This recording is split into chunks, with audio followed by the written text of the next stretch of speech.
इस्लामी तर्ज ज़िंदगी में सेहत और तंदुरुस्ती को खुसूसी अहमियत हासिल है। इस्लामी तालीमात में जिस्मानी, ज़हनी और रूहानी सेहत को बरकरार रखने के लिए मुख्तलिफ़ असूल और तरीक़े बताए गए हैं। ये असूल जदीद सेहत और तंदुरुस्ती के रुझानात के साथ हम आहंग हैं और पायदार तर्ज ज़िंदगी की बुनियाद फराहम करते हैं। ग़िज़ा और तग़ज़िया। इस्लाम में हलाल और पाकीज़ा ग़िज़ा के इस्तेमाल पर ज़ोर दिया गया है। कुरान पाक में अल्लाह ताला फरमाते हैं, ए लोगो जो ईमान लाए हो, इन पाकीज़ा चीज़ों में से खाओ जो हमने तुम्हें अता की हैं। ये आयत हमें साफ़ और सेहत बख्श ग़िज़ा के इस्तेमाल की तरग़ीब देती है। मज़ीद बरां, इस्लामी तालीमात में इत्दाल पसंदी की तलक़ीन की गई है। हदीस मुबारका है, इंसान ने पीठ से बदतर कोई बर्तन नहीं भरा। आदमी के लिए चंद लक़मे काफ़ी हैं जो इसकी पेट को सीधा रखें। अगर ज़्यादा खाना ज़रूरी हो तो एक तिहाई पेट खाने के लिए, एक तिहाई पानी के लिए और एक तिहाई सांस के लिए छोड़ दे। ये हदीस हमें ज़्यादा खाने से परहेज़ और मुतवाज़न ग़िज़ा की अहमियत बताती है। रोज़ा और इसके फ़वाइद। रमज़ान अल मुबारक में रोज़ हर खाना इस्लामी इबादत का अहम हिस्सा है। रोज़ न सिर्फ़ रूहानी फ़वाइद का हामिल है बल्कि जिस्मानी सेहत के लिए भी मुफीद है। जदीद तहकीक से मालूम होता है कि रोज़ हरखने से मेटाबॉलिज़्म बेहतर होता है, जिस्म से जहरीले मादे निकलते हैं और वज़न में कमी वाक़ई होती है। इसके अलावा रोज़ हरखने से क़ुव्वत इरादी में इज़ाफ़ा और ज़हनी सुकून हासिल होता है। नमाज और जिस्मानी। नमाज इस्लामी तर्ज़ ज़िंदगी का बुनियादी स्तून है।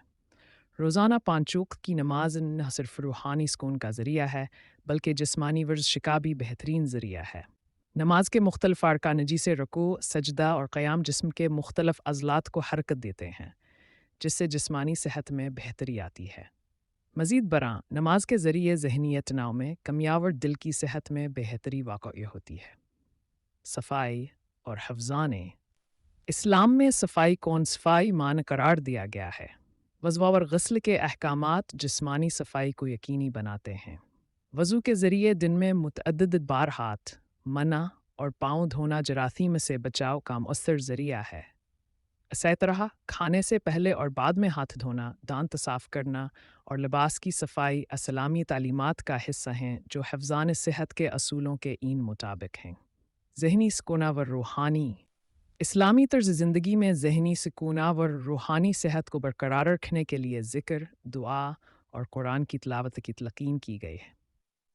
ज़िक्र और दुआ के ज़रिए इंसान अपने खालिक से ताल्लुक़ मज़बूत करता है, जिससे ज़हनी तनाव में कमी और दिल को सुकून मिलता है।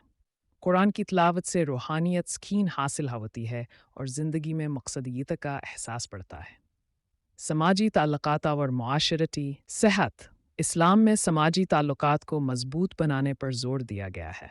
सला रहमी, पड़ोसियों के हकूक़ का ख़याल और मोहताजों की मदद मुआशरती सेहत को बेहतर बनाते हैं। हदीस मुबारका है, मुसलमान वो है जिसकी ज़बान और हाथ से दूसरे मुसलमान महफूज रहें। ये तालीमात मुआशरती हम आहंगी और अमन को फ़रोग़ देती हैं। पायदार तर्ज़ ज़िंदगी और माहौलियात।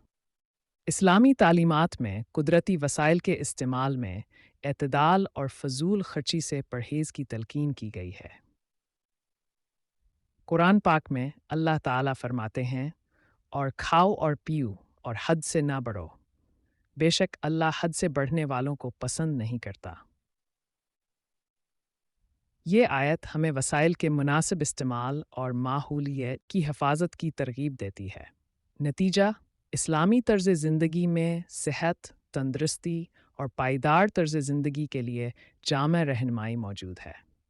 ये तालीमात जिस्मानी, ज़हनी और रूहानी सेहत को बरकरार रखने के लिए मुअस्सर हैं और जदीद सेहत के असूलों के साथ हम आहंग हैं। इन पर अमल पेरा होकर हम एक मुतवाज़न और सेहतमंद ज़िंदगी गुजार सकते हैं।